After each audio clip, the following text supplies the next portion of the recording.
encuentren bien. Todavía sigo un poquito delicada de salud, así que vamos mejorando poco a poco. Comentarles que en la Fiscalía, bueno, al menos de Lima Sur, hemos tenido un contagio masivo, entonces ha habido mucho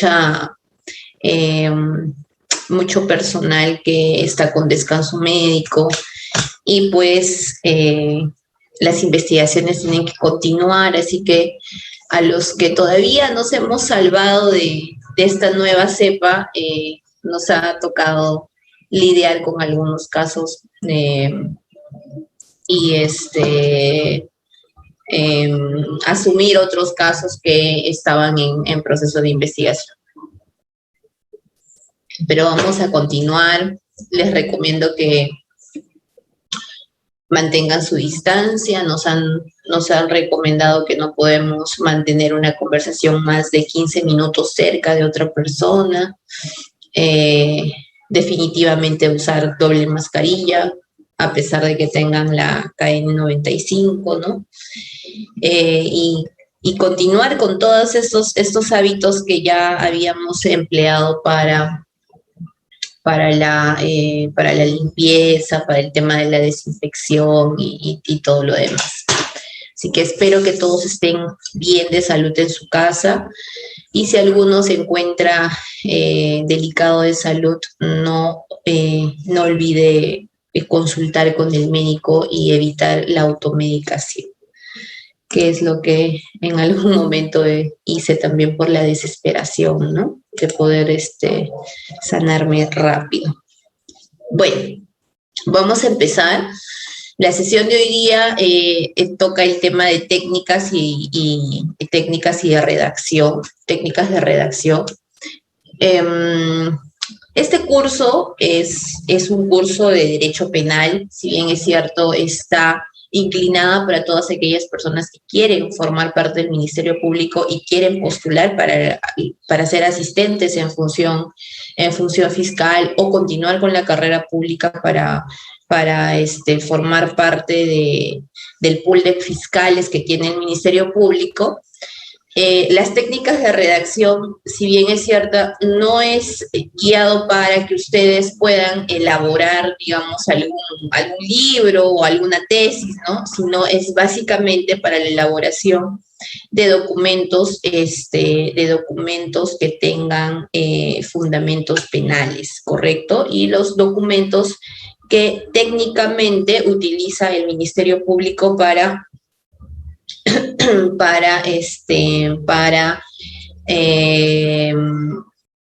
ordenar sus actos procesales, para disponer ciertas diligencias, para disponer ciertas actuaciones dentro de una investigación penal, ¿correcto? Entonces aquí voy a presentarles algunos modelos de estos medios de comunicación que utiliza el Ministerio Público para poder ordenar diferentes actos procesales, ¿correcto? Nosotros ya habíamos conversado un poco sobre el tema de las funciones, un tema del manual del MOF, ¿no? Del Manual de Organizaciones y Funciones de la Fiscalía, ¿no? Y sobre las funciones del asistente en función fiscal. Y dentro de estas funciones que tiene el asistente en función fiscal, está pues el proyectar, el elaborar estas providencias, disposiciones, requerimientos, ¿no?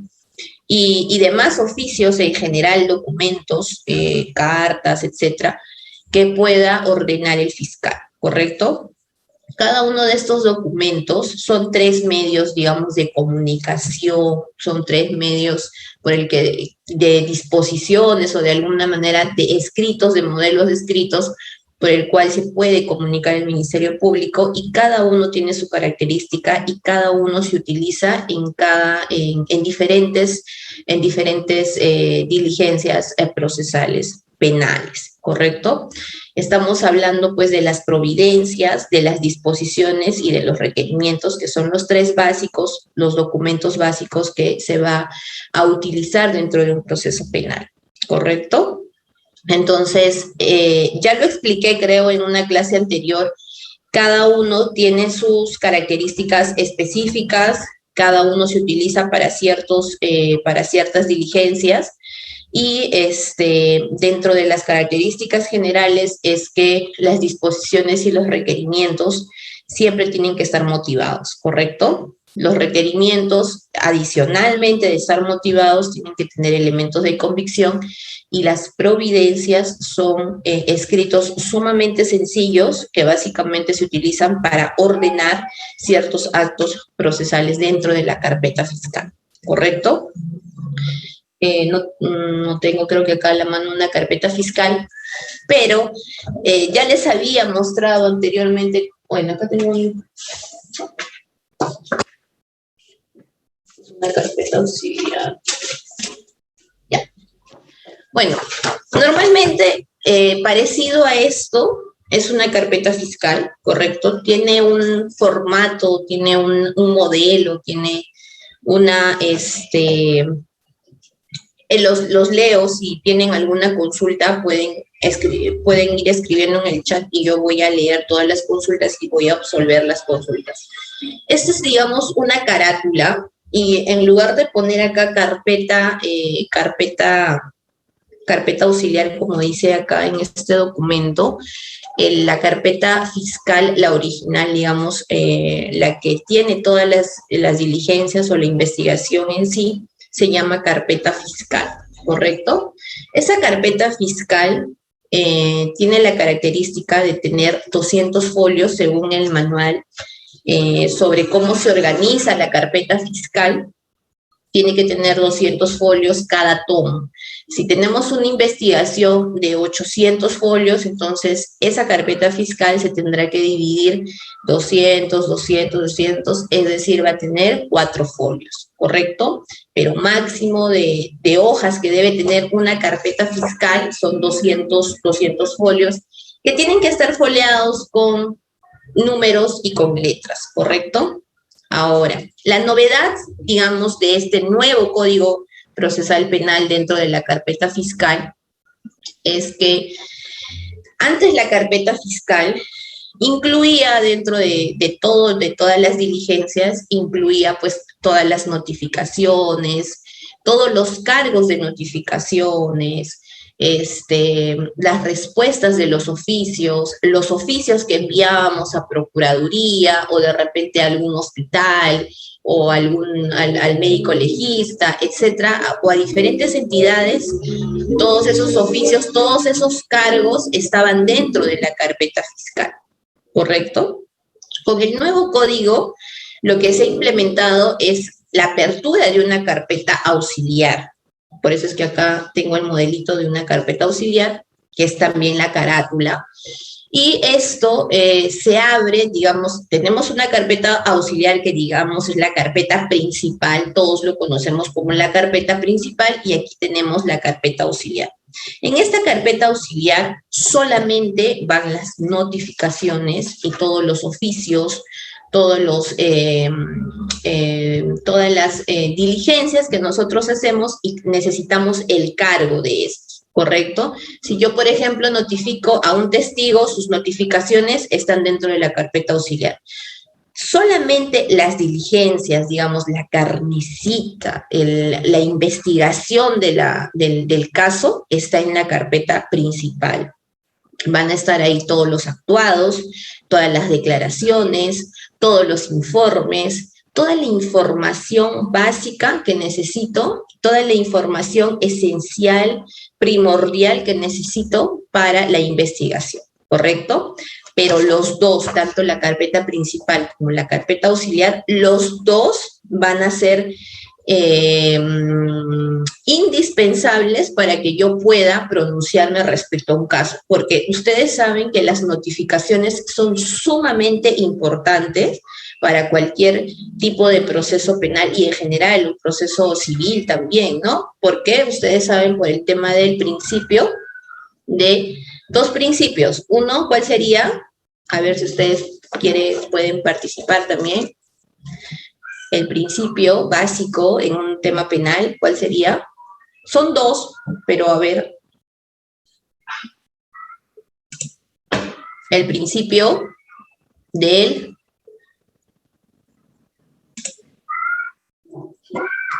Vamos, comuníquense, participen.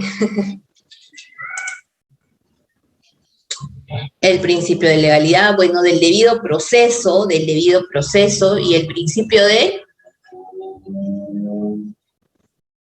Correcto, está bien, Jean-Pierre, el debido proceso. Muy bien, Víctor, de legalidad, bueno, del debido proceso y el principio de... Bueno, acá les he puesto prorreo, pero es el principio es de la debida defensa, ¿correcto? Ese es el principio de la debida defensa, porque si bien es cierto, tanto el imputado como el agraviado, la parte investigada, como la parte que está siendo agraviada, digamos, por algún delito que estamos nosotros analizando, ambas partes y sobre todo con el nuevo Código Procesal Penal se le ha dado esta protección mucho más exhaustiva, un poco más, dedicadas de alguna manera hacia el imputado, ¿correcto? Entonces necesitamos del debido proceso, claro, porque ambas partes tienen que tener la información y tienen que ser notificados de manera de una manera en el debido momento, tienen que tener la misma oportunidad para que ellos puedan contradecir respecto a los cargos. Y con el nuevo código, esto también es una nueva aplicación y es una implementación más que una nueva aplicación. Es ahora, con el nuevo código, se le da mucho más protección, es una protección más exhaustiva, una protección más mínima hacia el imputado. El imputado, por ejemplo, con el anterior código podía dar su declaración sin la presencia de un abogado, pero ahora, actualmente, ningún imputado puede dar su declaración si es que no está presente un abogado. Entonces, y ustedes se preguntarán, sí, pero doctora, no todos tienen acceso a un abogado, ¿no? Para contratar la defensa de un abogado particular, sí. Y es por eso que con el nuevo código, el defensor público ha asumido una responsabilidad sumamente primordial, ha asumido una imagen, ha asumido esta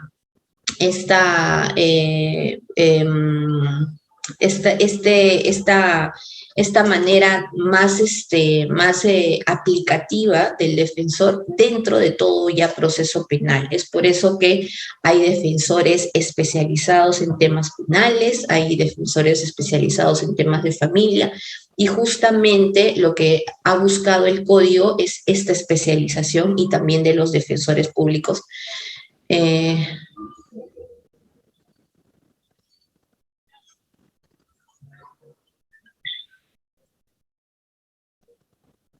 Bien, Víctor, sí. A ver, Albert, sí, claro. A ver, les voy a explicar, me voy a salir un poquito del tema, pero esa es la idea de todas sus consultas, porque como bien habíamos conversado con B-Lawyers, los cursos tienen que cumplir el objetivo de cubrir todas las expectativas y sobre todo que ustedes no tengan ningún tipo de dudas y siempre sean aclaradas todas las preguntas que ustedes puedan formular, porque de eso se trata este curso, más que un curso y un dictado de clase. A mí me gusta que sea un conversatorio para que ustedes puedan consultar sus dudas, yo absolverlas en las medidas de la posibilidad, y poder tener este conversatorio y esta entrega de información y tal vez esta interacción de comunicación a través de una plataforma, pero igual comunicarnos y sobre todo no quedarnos con la duda. Así que a mí me encanta y saben muy bien que a mí me encanta que me hagan consultas, que me hagan preguntas, que sean muy comunicativos dentro de la clase. Así que vamos a absolver las consultas que están saliendo de este conversatorio, ¿correcto? Sí, efectivamente, los defensores públicos, para no salirme del tema y para cubrir la pregunta que me hicieron, los defensores públicos ahora han asumido una imagen mucho más activa, están realizando funciones mucho más, digamos, diarias, ya están en la cancha, ¿no? Como se había pensado su aplicación del defensor, sus funciones, y era justamente pues que ellos participen de todas estas diligencias, ¿no? Y no solamente cuando algún imputado vea que sus derechos están siendo de alguna manera megullados o no están siendo respetados. Entonces, es ahí donde recién llamaban al defensor público, ¿no? Cuando sentían que sus derechos no estaban siendo correctamente respetados. Entonces, ahí llamaban a la defensoría y venía el defensor con su chaleco y decía, pero ¿qué es lo que está pasando? Y tomaba conocimiento, ¿no? Ahora no es así, ahora para nosotros, por ejemplo, tomar una declaración a un imputado y este imputado nos dice, ¿no? Es por eso la importancia de la notificación. Nosotros notificamos al imputado, el imputado toma conocimiento y dentro de la notificación tiene que estar básicamente, yo le digo que tiene que estar 5 cosas básicamente. Tienes que decirle el lugar, la hora, el día que le vas a tomar pues la declaración, ¿no? Si va a ser de manera presencial o va a ser a través de las plataformas, a través del Google Meet, a través del Zoom o a través de videollamada de WhatsApp, ya que muchas personas son mayores y tampoco manejan estas plataformas del Zoom, ¿no? De alguna manera en el Zoom tienes que poner aceptar con el video, que se agregue, ¿no? El audio de tu laptop. Entonces, muchos no tienen esa posibilidad o no entienden, ¿no? Son personas adultas y no hay una persona que les pueda ayudar, pero sí manejan muy bien el WhatsApp, entonces se les puede hacer videollamadas a través de las videollamadas de WhatsApp, que es una herramienta también útil, tecnológica muy útil, y a través de esas videollamadas se les toma sus declaraciones. Es una vía totalmente aplicada, es una vía garantizada, es una vía que está aceptada, ¿correcto? Entonces, bajo ese... Un momentito, por favor.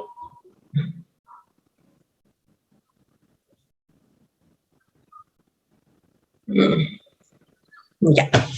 Entonces, cuando nosotros programamos, primero tenemos que decir el día, el lugar y por qué medio vamos a hacer esa diligencia, ¿no? Esa toma de declaración o el recibir la declaración de algún imputado, un testigo, el agraviado. Tenemos que decir por qué medio, por qué canal, si es de manera personal o es a través de las herramientas electrónicas.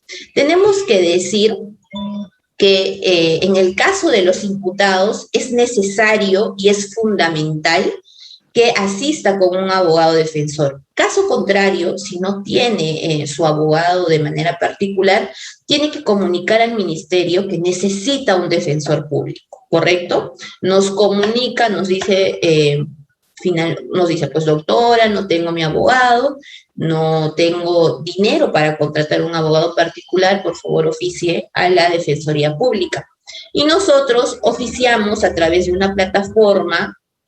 Miren todo eso que hace el Ministerio Público, que es un tema, digamos, adicional, ¿no? Que el ciudadano debería pedir esta solicitud al defensor, pero lo hace el Ministerio Público porque así nos lo indican, y aparte, si es que el imputado se presenta sin abogado, se frustra nuestra diligencia. Entonces, ¿esto qué quiere decir? Que vamos a atrasar la investigación y nuestra investigación va a seguir corriendo en el tiempo y yo sin poder tomarle una declaración que quizá es fundamental para mi investigación, ¿correcto?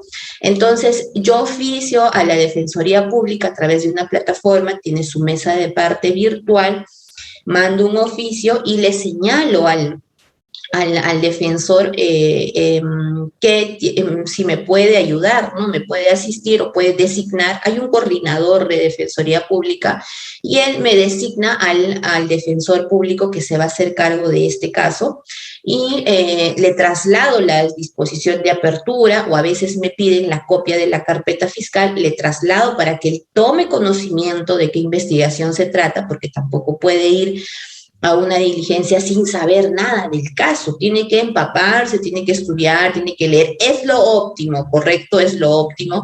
Y estoy segura que todos los defensores hacen eso porque participan de una manera bastante buena en las diligencias. Entonces, se les traslada toda esa información, se les oficia al defensor público, él acepta, toma conocimiento del día, la hora, la fecha, el lugar y se presenta ese día.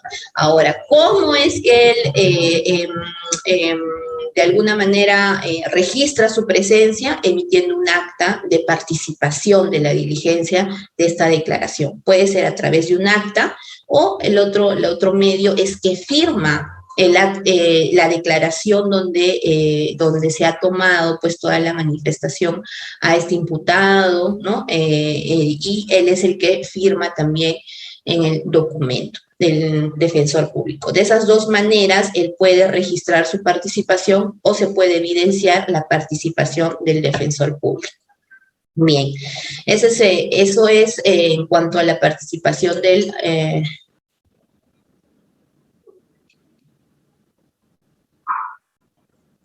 Bueno, sí, en el tema estamos viendo ahora solo la actuación de los defensores y fue por un tema de una consulta en general del público, cómo es que nosotros oficiábamos, ¿no?, al defensor público, pero este curso es respecto al derecho penal y bueno, con el nuevo código, con la implementación del nuevo código, el nuevo código ya estuvo, le ponemos entre comillas, ¿no?, porque ya estuvo años atrás, hace 6 años en provincias se estuvo implementando, pero por ejemplo acá en Lima Sur, en Lima, en realidad la implementación fue el año pasado.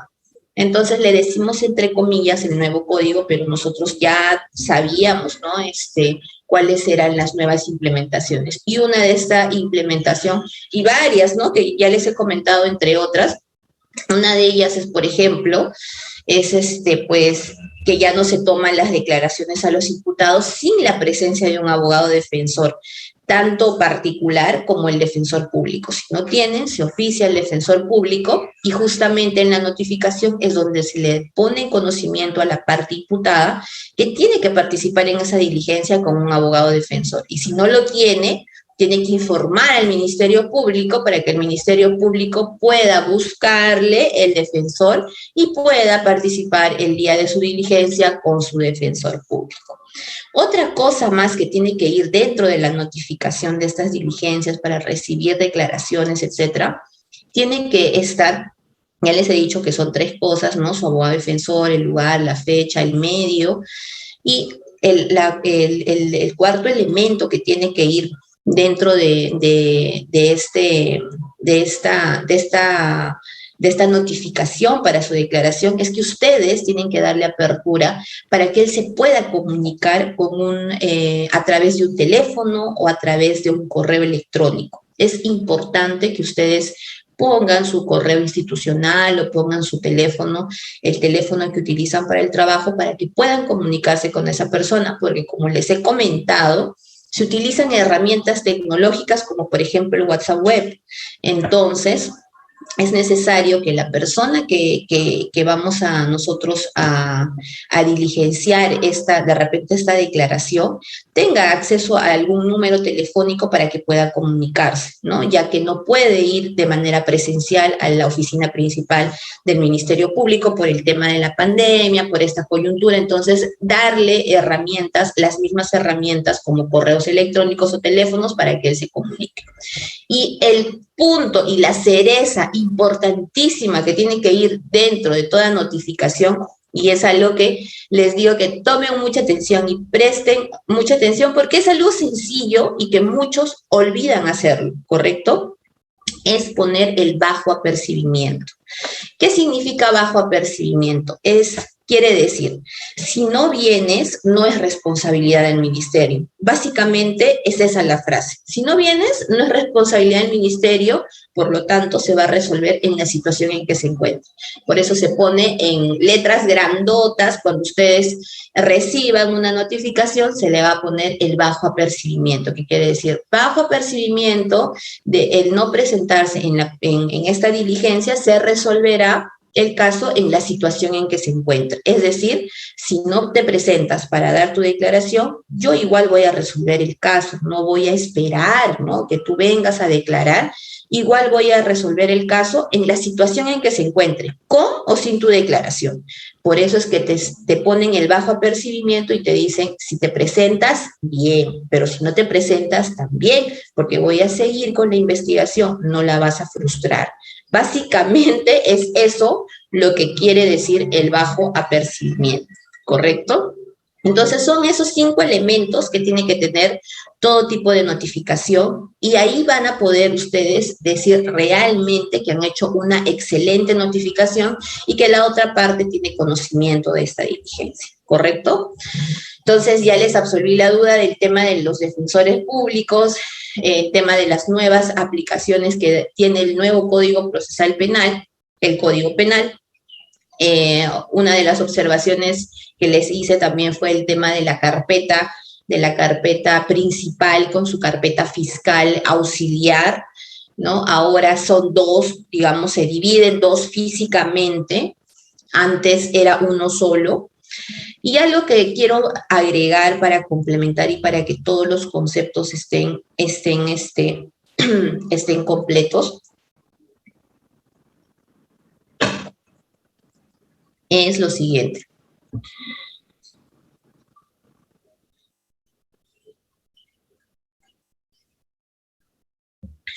Es lo siguiente.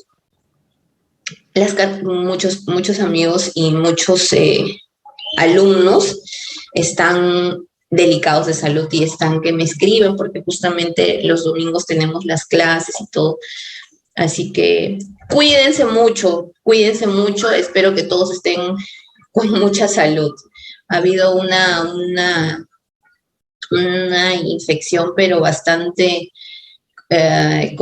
para tener muchísimo cuidado y para mantenernos, creo que, en casa, ¿no? No es un buen momento para salir, me parece. Bueno, continuando. Lo que quería agregar a esta exposición respecto a la carpeta principal, a la carpeta fiscal, es que antiguamente, o bueno, con el anterior código teníamos una sola carpeta, ¿correcto? Y dentro de esta carpeta estaba la carpeta auxiliar, donde estaban los cargos, todo lo que oficiábamos a las diferentes entidades privadas o públicas, estaba todo junto, ¿correcto? Y la carpeta fiscal tiene que cumplir un objetivo, y cuando ustedes formen parte del Ministerio Público, sean asistentes administrativos o asistentes en función fiscal, o alguno de ustedes ya se anime a postular para ser fiscal, yo les sugiero que cuando ustedes tengan una carpeta fiscal, esa carpeta fiscal, de todas maneras, la regla de oro es que esté ordenada, ¿correcto? Es que esté sumamente ordenada por fechas, según lo que se ha diligenciado, según lo que se ha ordenado, según lo que se ha realizado, ¿correcto? Entonces tiene que estar ordenada y sobre todo ustedes se van a dar cuenta que esa carpeta fiscal tiene que cumplir un objetivo, y el objetivo es que toda carpeta fiscal tiene que contarles el cuento, ¿correcto? Tiene que ser tan autónoma esa carpeta fiscal que solita cuando ustedes inicien con la lectura de la carpeta fiscal, sola pueda contarles toda la historia del caso, ¿correcto? Con fecha tal, hubo la denuncia, después de la denuncia hubo la declaración, después de la declaración hubo... la declaración fue en el hospital, se le hospitalizó a la señora que tuvo las lesiones, se le tomó la declaración a los testigos, a sus hijas, Quizá de ahí fallece la señora por las lesiones, también está ahí, ¿no? Su acta de defunción. Es decir, te va a contar esa carpeta fiscal, te va a contar toda la historia, toda la información. Es como un cuento que ustedes eh, tienen, por ejemplo, no sé, pues de Caperucita y el Lobo Feroz, igualito, así en orden, tiene que ir por cada escena, por cada capítulo, por cada título tiene que ir ordenado para que ustedes sepan qué es lo que ha sucedido exactamente en ese caso. Y cuando ustedes trasladen esta carpeta fiscal, ya sea al superior jerárquico por algún recurso de queja o ya lo judicialicen o vayan a acusar, etcétera, esa carpeta por sí sola tenga esa calidad tan ordenada como está, tenga esa calidad de cualquier persona que lo pueda leer, que pueda analizar, se dé cuenta efectivamente de que existen diligencias, de que existen elementos de convicción, de que ha habido una investigación del caso, de que el caso ha estado ordenado, de que se han realizado todas las diligencias posibles, de que se ha trabajado en la carpeta fiscal, ¿correcto? Entonces, si cumple ese objetivo, y ustedes se van a dar cuenta, porque cuando tomen conocimiento y lectura de la carpeta fiscal e inicien con la lectura de todo el legajo, se van a dar cuenta cuando una carpeta fiscal está bien trabajada y cuando no está bien trabajada. Porque van a haber diligencias, van a haber informes y ustedes solo se van a dar cuenta, y eso va a ser de repente con la experiencia que vayan a adquirir dentro del Ministerio Público, a los que quieren continuar con la carrera fiscal, se van a dar cuenta cuando una carpeta fiscal está bien ordenada y cuando está totalmente desordenada. Entonces, la finalidad de la carpeta fiscal es ordenar justamente todos estos actos procesales, todas estas diligencias, y que por sí sola la carpeta fiscal cuente la historia, cuente ese cuento que nosotros queremos saber, cuente toda la información, nos dé detalles, nos informe de manera detallada qué es lo que ha sucedido, ¿correcto? Entonces, ¿qué ha pasado con el nuevo código? Con el nuevo código se ha sustraído todos los cargos, los oficios, todas las diligencias que se han hecho tanto a entidades particulares como a entidades públicas, y se ha ordenado, digamos, en una carpeta auxiliar. Particularmente es una apreciación personal que yo tengo. Creo que con la mayoría no concuerdo, pero igual es un tema personal, es una apreciación personal. Yo no le doy tanta utilidad ni tanta importancia. Bueno, importancia van a tener porque finalmente necesitamos la carpeta auxiliar, ¿no? Pero, digamos, no le doy tanta utilidad, y, y hasta de alguna manera ha complicado algunas investigaciones el tener que partir la carpeta principal con la carpeta auxiliar, para que en la auxiliar solamente existan las notificaciones, los oficios, todo lo que nosotros hemos diligenciado, básicamente los cargos, ¿no? Porque también esos cargos, ¿qué nos permiten? Nos permiten ver que nosotros hemos realizado los actos procesales con la debida diligencia, en la debida oportunidad, en la fecha, ¿no?, que hemos planteado, que esa persona no se ha presentado pese a que tiene una notificación bien realizada, y eso debería estar dentro de todo el libro, de todo el cuento, de toda la historia que queremos contar del caso, ¿no? Y no tener que ir a otra carpeta para juntos recién entender qué es lo que ha sucedido. No vino en la diligencia, sí, pero acá está su cargo, en la auxiliar está su... pero ya, vamos a ir a la principal. Entonces, no le veo, digamos, esa practicidad donde uno solo tiene una carpeta y va leyendo y va viendo cuál ha sido el orden de todas estas acciones. La verdad, no le encuentro practicidad. Esa es la palabra, practicidad, pero de que sea importante, de que sea útil ambas carpetas, es en todo su esplendor, porque las dos necesitamos para poder, para poder,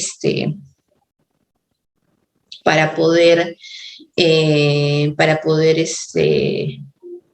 hola Nel, para poder hacer algún tipo de disposición, ¿no? Las dos carpetas las necesitamos. Bueno, sí, de los folios que les había comentado, en cada carpeta fiscal tiene que haber 200 folios. Si ya tenemos un folio donde ya va el 201, entonces se abre el segundo tomo, se le ponen la misma denominación, ¿no? La carpeta fiscal, ¿no?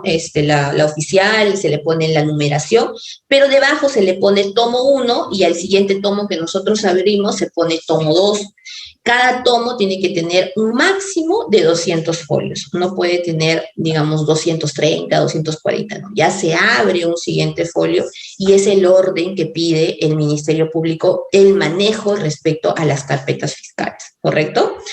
Me hubiera encantado hacer, creo que me estoy explayando mucho sobre el tema de las carpetas fiscales, pero es bien interesante el manejo de la carpeta fiscal y de alguna manera les estoy abordando el tema porque también es un tema de técnica de redacción, porque justamente todo lo que ustedes van a redactar va a estar dentro de la carpeta fiscal, ¿correcto?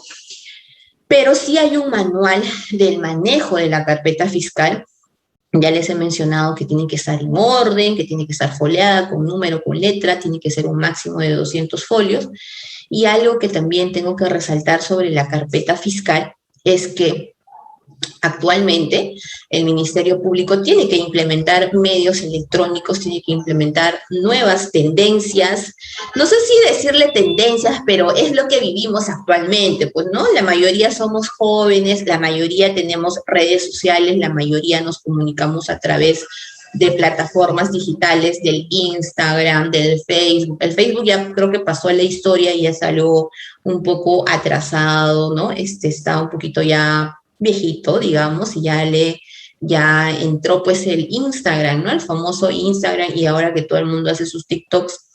Entonces, y hay otros medios de comunicación por donde nos podemos mantener, digamos, en línea, ¿no? De estar comunicados constantemente. Igual, todo en este mundo tiene que cambiar y tiene que acoplarse a las nuevas tendencias que vamos teniendo y sobre todo por el medio de comunicación, ¿no? Y es algo que los organismos públicos han estado implementando poco a poco y muchos ya cuentan incluso con expedientes digitalizados. ¿Correcto? El Ministerio Público va tras esos pasos, va en ese camino, va viendo ese horizonte de que en algún momento la carpeta fiscal ya va a ser digital y no va a ser solamente física, ¿correcto?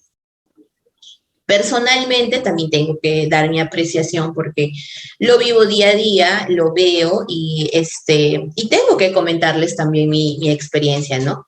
Es bastante complicado poder digitalizar toda una carpeta fiscal porque día a día tenemos diligencias nuevas, hacemos nuevas investigaciones, se pueden cambiar declaraciones, se pueden actualizar temas, se pueden ampliar declaraciones, entonces ingresar todas estas diligencias a la plataforma que se llama Sistema de Gestión Fiscal, ahora se llama Sistema de Gestión Fiscal, el famoso SGF, entonces es bastante complicado, porque el sistema en sí no permite cargar mucho documento pesado.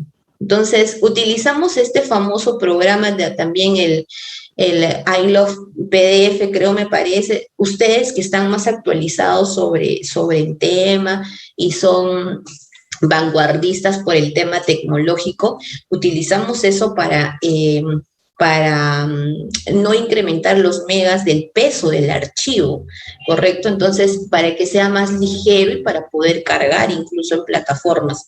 Por ejemplo, la plataforma de la mesa de parte del Poder Judicial, así tu archivo tenga 10 hojas, para ellos pesa pero un mundo ese archivo. Entonces, siempre tienes que hacer esa reducción de peso de los archivos para que puedas subir a tu mesa de parte. Entonces, sí estamos en ese camino de poder digitalizar todos los documentos y yo creo que en algún momento la carpeta fiscal ya no va a ser así física, sino va a ser digital, pero esto todo es un proceso porque tenemos mucha información, mucha investigación, mucho documentito, mucho papelito manda, mucho papelito confirma que utiliza el Ministerio Público de acuerdo a todas las diligencias que hace. Entonces es bastante complicado subir todas las diligencias al sistema. El sistema, lo que actualmente maneja el Ministerio Público y lo que tiene, nos dicen, ¿no?, que subamos toda la información, que subamos todas las diligencias, pero como les digo, un informe médico no lo van a encontrar en el sistema, un informe policial no lo van a encontrar, una respuesta, supongamos, de Claro, que me esté dando sobre el levantamiento del secreto de las comunicaciones, o de Entel, o Movistar, etcétera, no lo van a encontrar. Los oficios tampoco los van a encontrar. Los encontrarán, sí, declaraciones, encontrarán aperturas y disposiciones de archivo y consentidas, es decir, los actos procesales generales que dan la apertura, que dan el inicio de la investigación y que dan el cierre. Básicamente eso es lo que existe en nuestro sistema, porque les estoy comentando que el sistema todavía falta madurar y todavía falta implementar para nosotros conseguir técnicamente la existencia de una carpeta fiscal digitalizada, como sí lo hay, por ejemplo, en el Indecopi. En el Indecopi ya tenemos todos los expedientes son digitalizados, ingresas con tu número y ya salen, ¿no? En el Poder Judicial también salen algunos, creo que sí salen la carpeta completa, pero en el Ministerio Público todavía no tenemos, digamos, esta plataforma donde tú ingresas tu número de carpeta fiscal y te sale toda la copia de los actuados o de la carpeta en general. Todavía no lo tenemos. Y también por un tema naturalmente de la investigación, porque ustedes saben que la investigación es reservada. Sé que el tema de reserva para algunos casos es mucho más exhaustivo que para otros casos de delitos comunes, que es público, ¿no?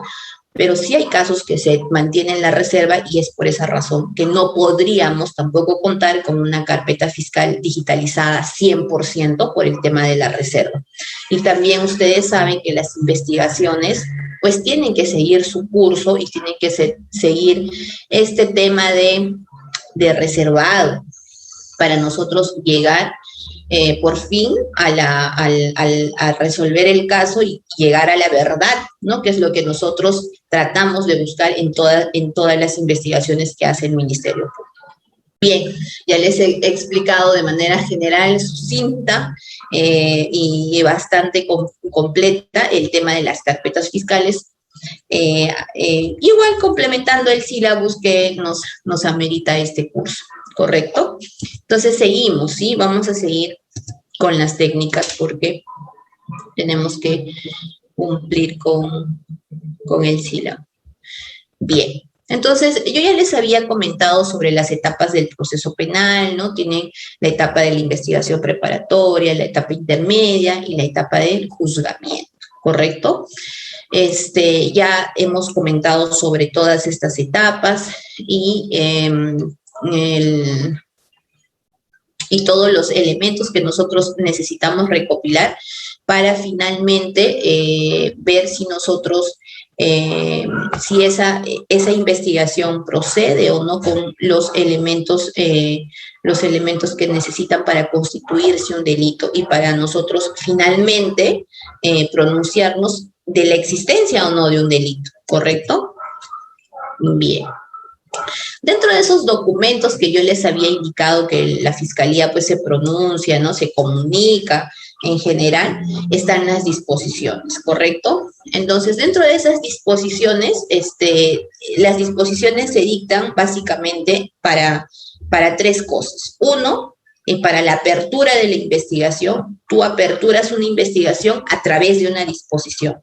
Jamás me digan, jamás es un error, y ustedes como abogados, como estudiantes de derecho algunos, y como ya otros titulados, bachilleres, etcétera, colegas míos, tienen que, tienen que, seguramente en la etapa de litigación oral les voy a dar algunos conceptos básicos, pero les doy alcances generales, ¿sí?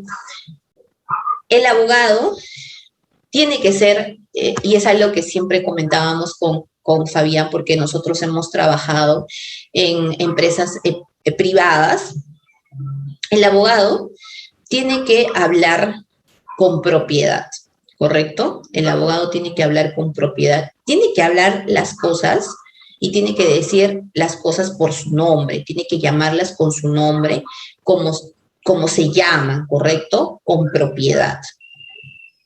Pero tiene que evitar hablar con dificultad, que es otro tema muy aparte.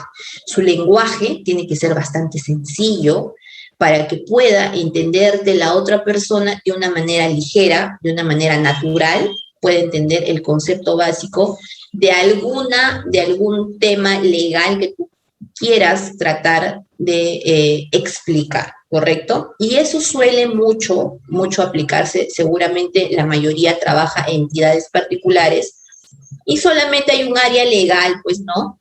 Digamos, 5 abogados, 4 abogados, como era en el caso donde trabajábamos en el área legal de un banco. Y entre nosotros, entre los abogados, pues nos hacíamos bromas y nos hablábamos, ¿no? Nos hablábamos de los expedientes y nos hablábamos de los recursos y sabíamos, y era una comunicación lineal porque todos entendíamos y hablábamos el mismo idioma, como normalmente decimos los abogados, ¿no? Pero cuando trabajas con personas que son administradoras, contadores, ingenieros de sistema, ingenieros electrónicos, etcétera, ellos no van a entenderte de alguna manera algunos conceptos legales, ¿correcto? Entonces tienes que ser ligero y tienes que ser sencillo al hablar cierto término para que te puedan entender. En el Ministerio Público, de todo el despacho, tendremos, no sé, no me atrevería a decir un número, pero yo creo que es el 100% somos abogados. No hay otra persona que sea de otra carrera, como sí lo podemos encontrar en una empresa, en el sector privado, ¿correcto? Porque en el sector privado trabajas con administradores, con contadores, con economistas, con etcétera, recursos humanos, con comunicadores, marqueteros, etcétera. Pero en el Ministerio Público, solo hablando del Ministerio Público, básicamente trabajas con el 100%, son abogados, estudiantes de derecho, bachilleres, abogados colegiados, magísters, doctores, ¿no? Etcétera. Entonces, todos hablan el mismo idioma. Por lo tanto, el tema de conversación, la aplicación del lenguaje que tú vas a utilizar dentro del Ministerio Público es sumamente técnico, es sumamente propio. Tienes que hablar las cosas como son, ¿correcto? Con su nombre y su apellido, tal cual amerita la situación. Entonces, cuando ustedes van a aperturar una investigación preliminar, lo van a hacer a través de una disposición. Les había indicado que son 3 maneras de cómo se comunica, digamos, el Ministerio Público a través de la disposición, las providencias y los requerimientos, ¿correcto? Jamás me digan que van a aperturar una investigación preliminar a través de un requerimiento, porque el requerimiento no se utiliza para aperturar investigación, ¿ya? El requerimiento se utiliza para requerir, por ejemplo, levantamiento de secreto bancario, levantamiento de las comunicaciones o para requerir prisión preventiva. Para eso se utilizan los requerimientos. Y los requerimientos tienen esta característica particular, 2 características particulares. Uno, que tienen que estar motivadas y tienen que tener elementos de convicción. Requerimiento, como su mismo nombre lo dice, yo requiero a otra parte, a otro organismo particular, público, que me otorgue algo que yo deseo para la investigación, algo que me es necesariamente útil para la investigación. Por ejemplo, requerir prisión preventiva, lo requiero al juzgado. Y para yo requerirle esa prisión preventiva, necesito elementos de convicción, necesito fundamentar ese requerimiento. Por eso es que necesito motivar y necesito mis elementos de convicción. Las disposiciones se utilizan para aperturar investigación, ¿correcto? Para ampliar investigación, si yo quiero hacer una ampliación de la investigación, no estoy contenta con todas las diligencias, yo creo que debería oficiar más a un peritaje, debería llamar a este testigo, debería ampliar su declaración del otro testigo, debería ampliar su declaración del agraviado, etcétera, etcétera. Yo quiero ampliar más la investigación porque no me quedó claro con las diligencias que hice inicialmente y quiero ampliarlas, lo hago a través de una disposición. Y también la disposición se utiliza para archivar los casos. Cuando yo ya no quiero formalizar, cuando no voy a formalizar o cuando no voy a continuar con la investigación preparatoria, lo hago a través de una disposición de archivo, ¿correcto? Y también hacen disposiciones para consentir los archivos que ya nosotros hemos notificado y las partes no han puesto ningún recurso de queja, correcto. Entonces, elevo una disposición de consentida para decir que ya culminó y que incluso ya está consentida, es decir, cosa juzgada, paralelo a eso, es consentida en el sector penal, ¿correcto? Entonces, ya hago mi disposición de consentida. Para esas tres cosas, como están viendo ustedes en su pantalla, básicamente para estas tres cosas, cuatro cosas con las disposiciones de consentidas, se utilizan las disposiciones, ¿correcto? No me digan que van a hacer, vamos a aperturar la investigación a través de un requerimiento, jamás. Las disposiciones las aperturas se hacen a través de las disposiciones, ¿correcto? Para ciertas cosas se utilizan disposiciones, para ciertas cosas se utilizan los requerimientos y para otras cosas se utilizan las providencias. Y ya estamos viendo cuáles son las diferencias. ¿Qué se diferencia una disposición de un requerimiento? Y ya lo he dicho en la clase pasada, pero a ver, vamos a preguntarles, a ver, ¿qué se diferencia? ¿Son similares, igualitas, parecidas? ¿Son primas, hermanas?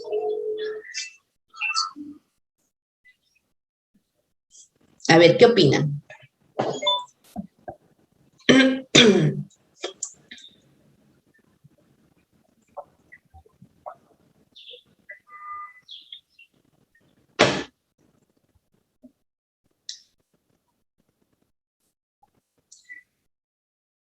¿Nada? ¿Hay dudas?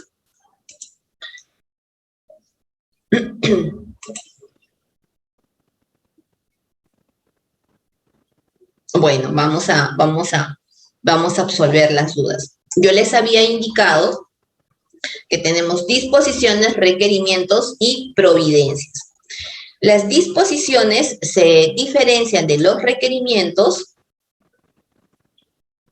Muy bien, Santiago, perfecto.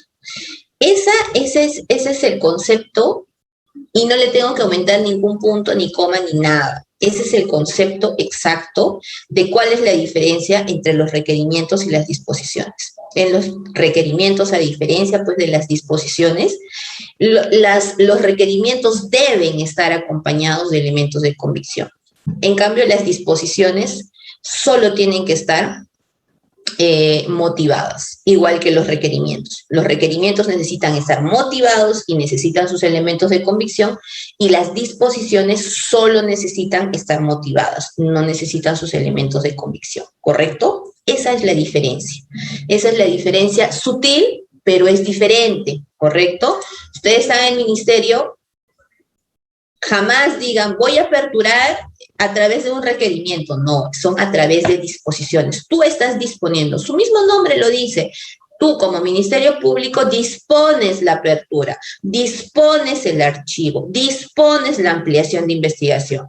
Ahora, si yo quiero pedir a otra entidad, ¿qué hago? Requiero. Entonces, por eso voy a utilizar un requerimiento. Requiero la prisión preventiva, requiero el levantamiento del secreto bancario, requiero el levantamiento de las comunicaciones, porque lo voy a requerir a otra entidad pública o privado. Pero si yo dispongo, es que yo lo estoy haciendo como Ministerio Público, yo estoy aperturando, yo dispongo que se aperture, yo dispongo que se archive, yo dispongo que se consienta, yo dispongo que se amplíe. Entonces es sencillo, es simplemente um, interactuar, digamos, o formarlo parte de nuestro legajo de abogados, estas denominaciones, ¿correcto? Entonces, esas son las diferencias entre las disposiciones y los requerimientos. Ahora, vamos a ver qué es la apertura de la investigación preliminar. Estas son técnicas de redacción que tiene que tener toda apertura, ¿no? Que tiene que tener toda apertura, que tiene que tener toda disposición de apertura, toda disposición de, en este caso vamos a ver la apertura, luego creo que vamos a ver los archivos y alguna consentida. En esta apertura de investigación preliminar, básico, tiene que ir primero los datos de la carpeta fiscal. Tienes que poner el número de la carpeta fiscal, ¿no? El título, tienes que poner la disposición el número de la disposición, porque puede haber disposición 1, disposición 2, disposición 3. En la carpeta fiscal van a haber muchas disposiciones, ¿correcto?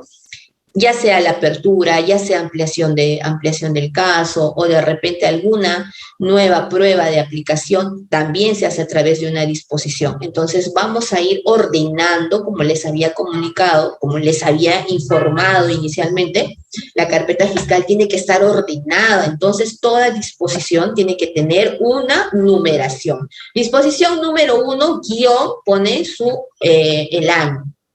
¿Correcto? Porque puede ser una disposición de este año, puede ser del año pasado que ya se hizo, o de este 2022 que vamos a hacer. Entonces tiene que ir siempre acompañado de su año, ¿correcto?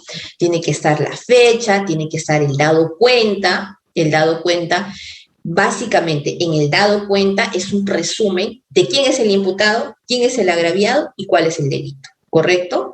Luego se pone el considerando y en el considerando viene el cuerpo para poder desarrollar primero los hechos denunciados, segundo tenemos que ver la tipificación y la calificación del hecho imputado. No solamente se pone, por el artículo tal, no solamente se trata de eso, sino se trata de analizar de que los hechos que nosotros estamos relacionando está relacionado con la tipificación que está en el Código Penal, ¿correcto? Entonces hay que entrelazar esos dos conceptos, explicarlos de manera sucinta en 2, 3 líneas para que pueda generar pues una convicción de que justamente el tema que nosotros estamos viendo amerita el artículo, no sé, de robo,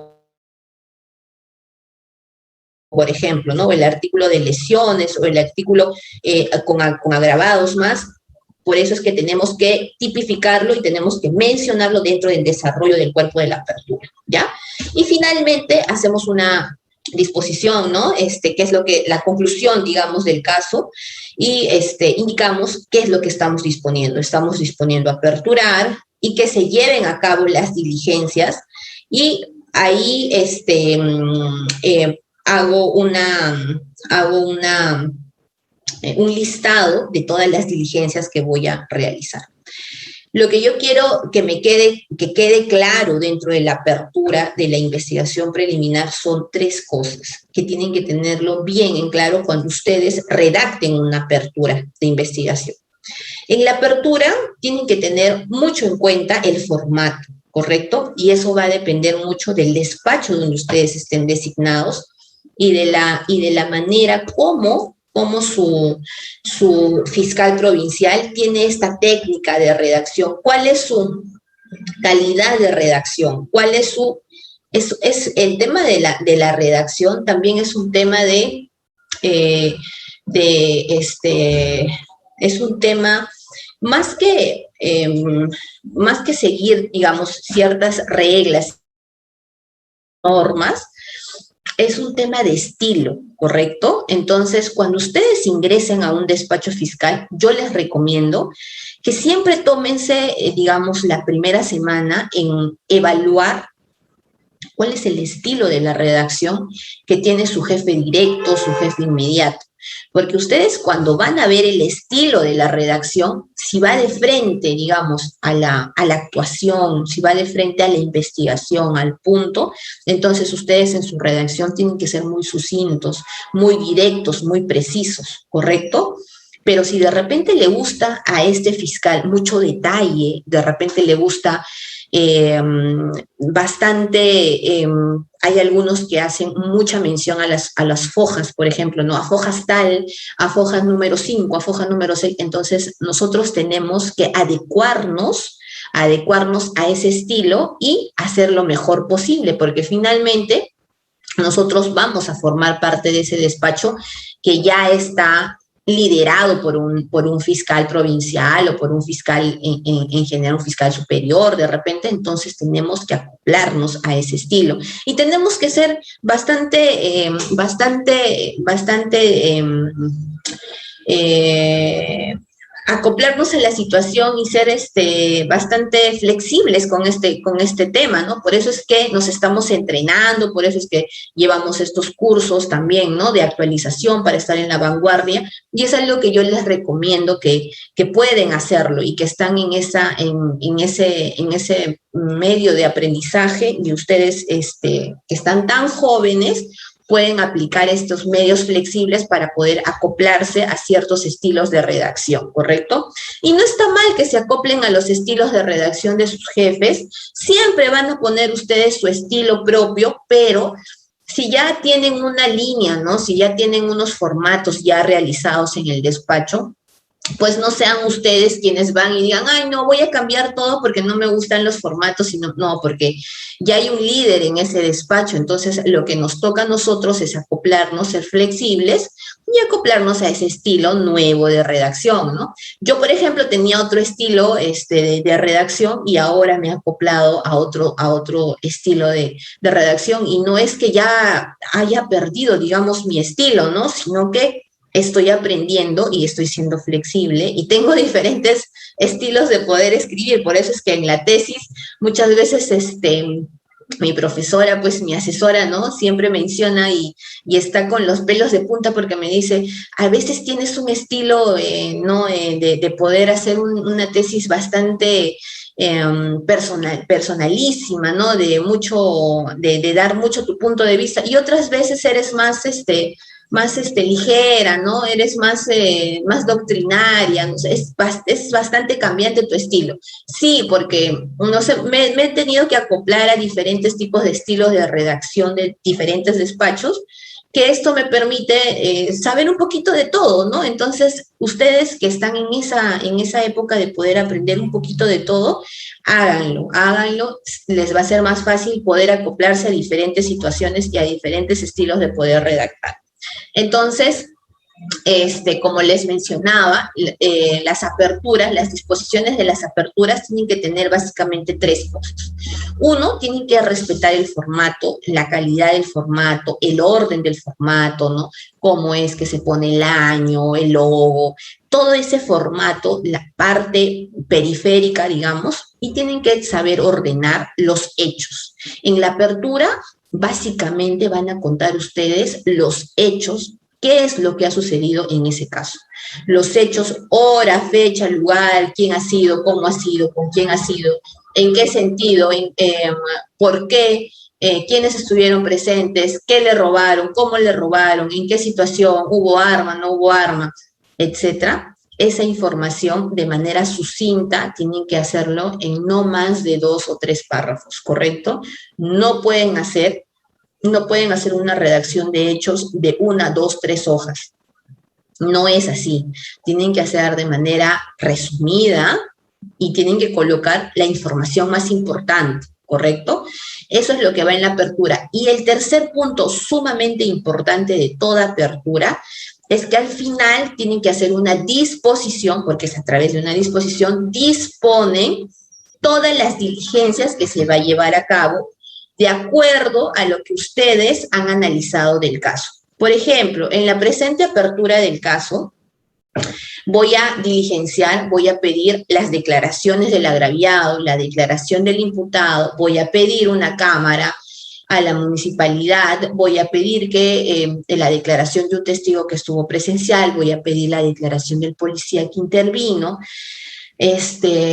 voy a pedir un informe médico, ¿no? Porque supuestamente fue un choque, entonces esta persona ha sido atendida por el hospital, necesito un informe médico, voy a pedir un peritaje,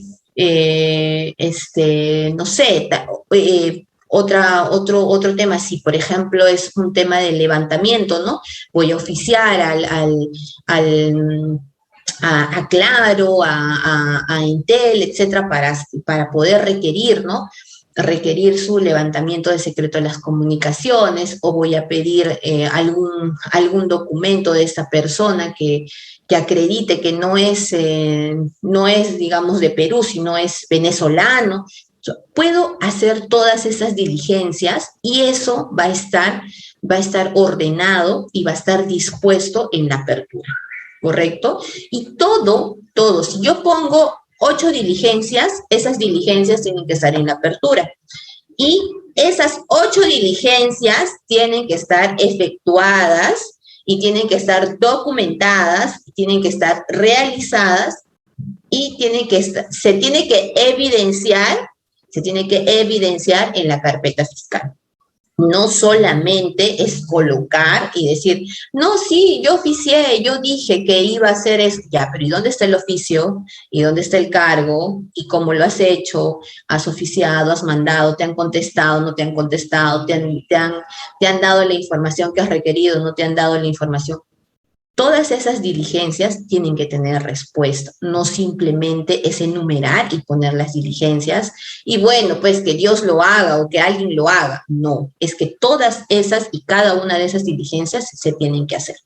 Entonces, esas son las 3 básicas o 3 elementos importantísimos que tiene que tener todo tipo de apertura, ¿correcto? Y esta es, por ejemplo, este es un formato que está dentro de un manual que les entregan a todos los asistentes en función fiscal, también a los fiscales, para que sigan, digamos, una guía, ¿no? Una guía de cómo hacer sus disposiciones. Y ahí está, ¿no? Mira, datos de la identificación, como les había mencionado, número de la carpeta, nombre completo del imputado, del agraviado, del delito atribuido, el número de la disposición fiscal, el lugar, la fecha, la justificación normativa, ¿no? Qué es lo que hace, los hechos, cómo se redactan, qué decisión y datos de identificación del fiscal. Al final, pues que él pone su sello, su nombre, porque él es el encargado de la investigación que se está realizando. Es un informe policial, sobre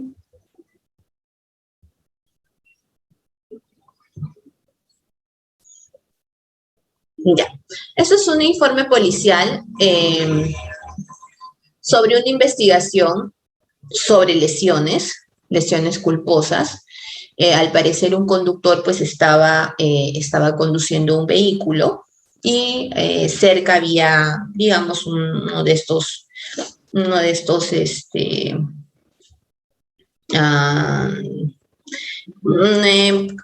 recuerdo cómo se dice, pero son unos que te evitan que el carro vaya de frente, como le dicen estos,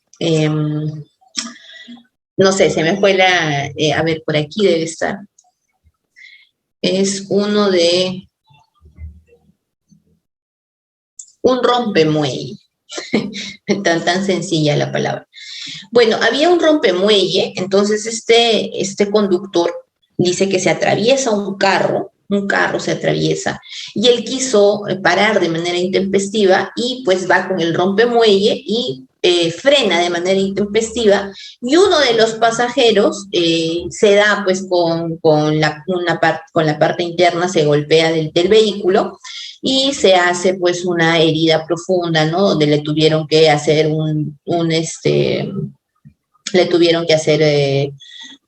tuvieron que coserle, ¿no? Tuvo una fractura en el brazo, etcétera, y tuvieron que hacer una operación. Entonces, de eso trata este informe policial que ha llegado a la Fiscalía hace no mucho, el año pasado, en octubre, y nos lo trasladan. Entonces, nosotros vemos si hubo si hubo o no delito respecto a las lesiones, si esta persona tuvo o no un tema de culpabilidad, ¿no? Si efectivamente él quiso hacerlo con esa intención, si se generó o no el delito. Entonces, iniciamos las investigaciones y procedemos con la apertura del caso. Entonces, aperturamos el caso y no sé si ustedes quieren hacer la práctica ahora de la apertura. Por mí no tengo ningún problema, pero creo que ya vamos un poquito con el tiempo. Pero este es el caso y yo les voy a enseñar a aperturar. Este caso vamos a aperturar, ¿ya? Vamos a continuar. En las siguientes filminas está el modelo de la apertura de este caso y vamos a practicar. Otro tema de disposición, les había indicado que es a través de la ampliación de investigación. Las disposiciones también se utilizan para las ampliaciones. Igual se ponen en la parte de arriba, se ponen los datos de la carpeta, la numeración, la fecha, los vistos, considerandos y la decisión fiscal. ¿Qué es lo que hemos decidido? Ampliar la investigación respecto a este tema, no ampliarlo por 30, 60 días, dependiendo de qué es lo que quiero diligenciar, además, ¿no?, de lo que ya he mencionado.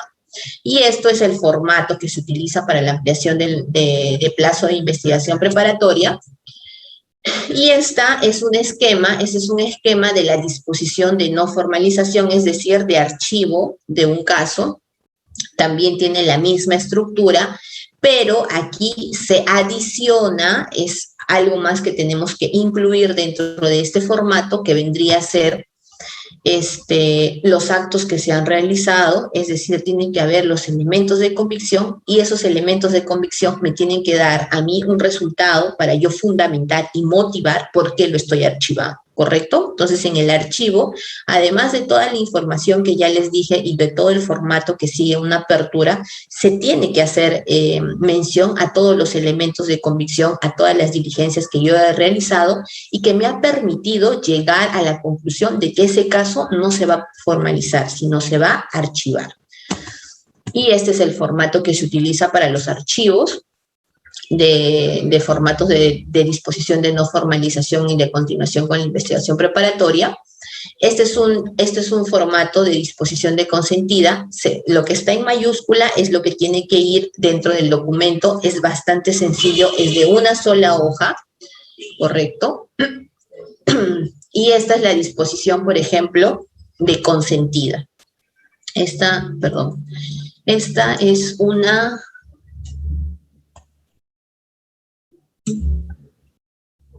Esta es una disposición de consentida. Esta es una disposición de consentida. Mire, como ven, aquí está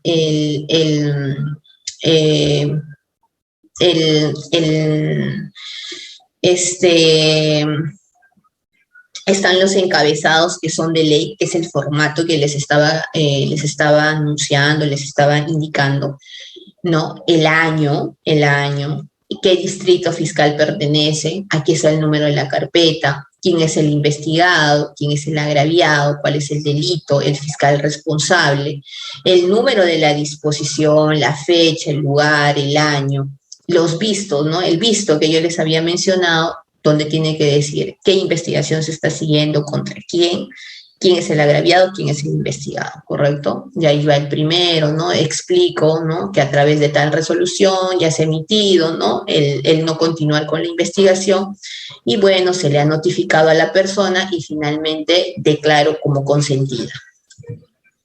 Este es un oficio sencillo que ustedes pueden emitir, ¿no? En este caso estoy oficiando a la Superintendencia de Migraciones, siempre con el formato, con el logo, con el año, el despacho, el lugar, la fecha, el año, a quién me estoy dirigiendo, qué número de oficio es, explico todo el tema, ¿no?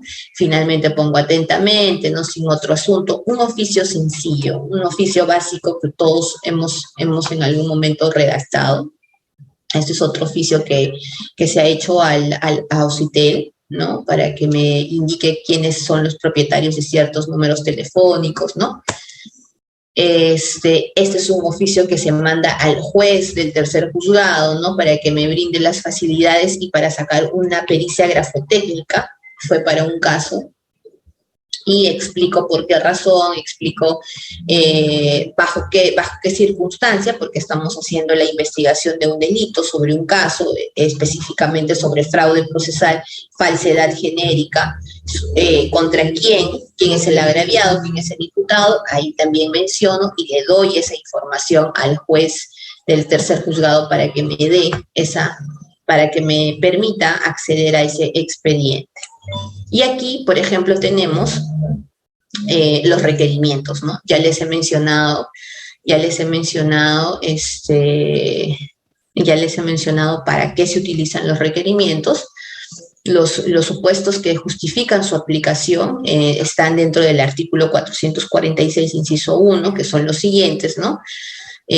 Para flagrante delito, comisión de delito, para los elementos de convicción acumulados, deben contener al menos dentro de los requerimientos los datos de la identificación, lugar y fecha, antecedentes, tipificación, identificación del agraviado, si son uno o más medios, análisis de los medios probatorios, pedido, la solicitud del nombre del fiscal. Los requerimientos son un poquito más elaborados, y la diferencia es que tienen nuestros elementos de convicción y hay que detallarlos, ¿correcto? Esto es un requerimiento de prisión preventiva. ¿Dónde está? Está entre los artículos 268 y 371 del Código. Y se pide en temas de flagrancia, por ejemplo, o cuando nosotros ya culminamos con la investigación y necesitamos la acusación y pedimos una prisión preventiva posterior. ¿Correcto? Para eso también se utilizan los requerimientos. Y aquí tengo un cuadrito que les va a ser muy útil para todo tema de prisión preventiva, los que están interesados en temas de prisión. Para procesos simples, ¿no? El proceso para simple son 9 meses, para complejo son 18 meses y para criminalidad organizada son 36 meses, la prisión preventiva que se pide, ¿correcto? Ahora, yo puedo prolongar esta prisión preventiva en casos simples 9 meses más, en casos complejos 18 meses más y en casos de criminalidad organizada, crimen organizado, puedo pedir 12 meses más, ¿correcto? Esto es la prisión preventiva con lo que normalmente nosotros nos movemos y pedimos de acuerdo al delito, no para todos es la misma, no se hace para todos la misma petición, de acuerdo también al tema del agravante, ¿no? Si ha habido arma de fuego, si luego ha habido algún tipo de asesinato, ha habido lesiones, etcétera, se ve y se pide al juez dependiendo de cada caso. Y eso creo que por ahora es todo. Y entonces vamos a ver el tema de nuestra práctica. Mire, seguramente tienen ustedes un classroom, ¿no? No sé, de repente un grupal o algo, donde pueda comunicarme. ¿Sí hay, Fabián? No sé si me puedes dar alcance al respecto.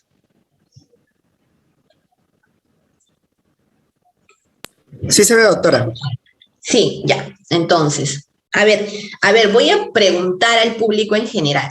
¿Ustedes quisieran practicar elaborando una disposición de apertura o quisieran hacer una providencia, que es un poquito más sencillo, un requerimiento de prisión? Sí voy a necesitar de repente más información, pasarles una carpeta de más o menos 200 hojas y creo que no estamos, creo que no están todos pues en las posibilidades de poder revisar una carpeta fiscal de bastantes actuados, ¿no? Entonces, vamos a concluir esta sesión comentándoles lo siguiente. Esta de acá, esta filmina que es que está dentro de las diapositivas y seguramente les va a trasladar B-Lawyers, sí, claro, se les va a compartir la clase del día de hoy. Esta filmina que estamos viéndolo ahora, que les estoy proyectando, es un informe policial, ¿correcto? Ustedes lo van a leer, y yo les voy a mandar un modelo de apertura, ¿correcto? De disposición de apertura. Y ustedes van a trasladar esta información y van a adecuar ese modelo que les estoy mandando sobre otro caso, van a adecuarlo y van a trasladar toda la información que están teniendo a través de este informe policial.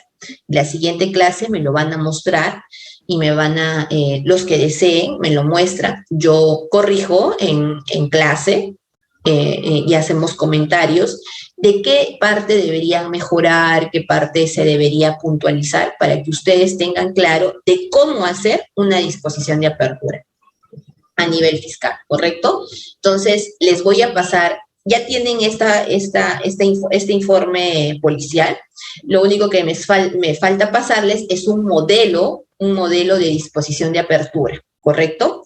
Con esa disposición de apertura, ustedes van a, siguiendo ese modelo, van a utilizar esta información y van a redactar, según todo lo que hemos conversado, con todo lo que les había recomendado que tiene que tener una apertura, ¿no? Por ejemplo, los datos de la carpeta, ¿no? Los hechos, la tipificación, ¿no? Tiene que estar mencionado correctamente quién es el imputado, quién es el investigado, quién es el agraviado, cuál es el delito. Entonces, yo les voy a pasar esa información y de esa manera ustedes van a tener toda la semana para que puedan elaborar una disposición de apertura y la siguiente clase lo revisamos.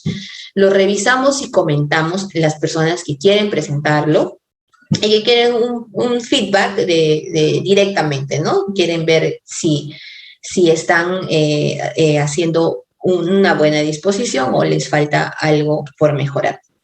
Así que les dejo a su libre albedrío los que quieran realizar la práctica y los que quieran mejorar en temas de redacción. Entonces, bueno, voy a dar por culminado, son las 5 de la tarde, voy a dar por culminada la sesión y nos vemos la próxima sesión. Ya nos estamos comunicando a través de B-Lawyers algunas actividades que podemos hacer la próxima semana, ¿sí? Sin perjuicio de esta actividad que estamos quedando para que ustedes puedan hacer la práctica.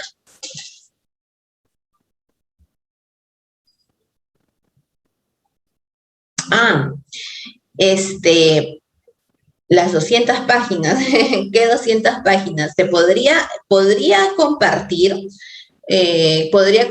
una investigación de tomos, sí, pero tendría que tener una finalidad, y la finalidad es que, por ejemplo, me hagan una disposición de requerimiento de prisión preventiva, por ejemplo, ¿no? Para ello, para nosotros pedir ese requerimiento de prisión preventiva, tenemos que tener muchas diligencias, ¿correcto? Y eso no es más de, sí, normalmente llega a 200 folios, pero en esta ocasión vamos a hacer una disposición de apertura. Y para la apertura solo necesitamos un informe policial donde nos ponen en conocimiento qué delito se ha constituido, sobre qué persona, quién es el agraviado, quién es el imputado. Entonces, teniendo solo el informe policial, ustedes ya están ya preparados para hacer una apertura, ¿correcto? Entonces, yo ya les he pasado el informe que está en esta filmina y me faltaría pasarles el modelo de la apertura para que ustedes puedan adecuar ese modelo con la información que ya tienen sobre el informe policial. Si ustedes háganlo como según la información que yo les he dado, según lo que les he comentado el día de hoy, no hay ningún problema. La siguiente clase vamos a pulir cómo está esa disposición de apertura para que todos ustedes tengan clarísimo de cómo se elabora una disposición de apertura, ¿correcto? No se preocupen, vamos a hacerlo en clase y ustedes van a ver que la redacción es sumamente sencilla y que la apertura es lo más sencillo que van a poder hacer dentro del Ministerio Público, ¿correcto? Entonces, no sé si alguno tiene alguna consulta adicional sobre estas técnicas de redacción, sobre estas tres formas de escritos que el Ministerio Público emite.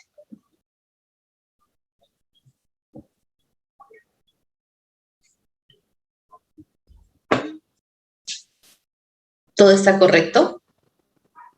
Sí, estimada doctora, muchísimas gracias por sus aportes y por esta clase referida a la redacción de documentos fiscales. Esto sería todo por hoy. Nos estamos viendo en la siguiente clase. Muchísimas gracias por acompañarnos. Cuídense, chicos, y sigan manteniendo el distanciamiento, pónganse vitaminas si tienen la posibilidad. Así que les deseo una excelente semana y los veo. No sé, Fabián, vamos a ver si cambiamos el horario de sábados a domingos, a ver si puedes hacer una pequeña encuesta, perdón, de domingos a sábados para tener un poquito más de tiempo. ¿Sí? Claro, doctora, perfecto. Listo, gracias, cuídense mucho. Hasta el próximo. Hasta luego, estimada doctora.